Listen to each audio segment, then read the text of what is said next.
আপনাদের সাথে আমি এই ভিডিওটা শেয়ার করতেছি এবং একটা মজার গল্প বলবো। আসসালামু আলাইকুম, সবাই কেমন আছেন? আলহামদুলিল্লাহ ভালো আছি।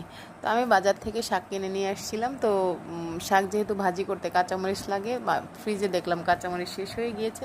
আর ছেলেকে বললাম যে আব্বু কাঁচামরিচ শেষ হয়ে গিয়েছে, তুমি ছাদ থেকে একটু কাঁচামরিচ কেটে নিয়ে আসো। তো সে যে মোবাইল নিয়ে গেছে ভিডিও করার জন্য, আমি দেখি না, আমিও একটা অন্য কাজে ব্যস্ত ছিলাম। তো দেখেন সে কষ্ট করে ভিডিও করতেছে, খুবই সুন্দর করে মাশাআল্লাহ ভিডিও করতেছে। এক হাত দিয়ে মোবাইল ধরছে, আর এক হাত দিয়ে সে কাঁচি দিয়ে কাঁচামরিচ কাটতেছে এবং সুন্দরভাবে মরিচগুলো সবাইকে দেখাচ্ছে।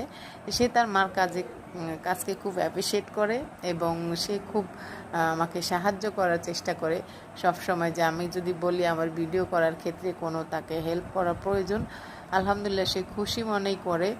আর আমার বাচ্চা সব সময় আমাকে সাহায্য করার তার খুব মন মানসিকতা, সে আমাকে কেন সবাইকে হেল্প করে। আমার ছেলের জন্য সবাই দোয়া করবেন। আল্লাহ।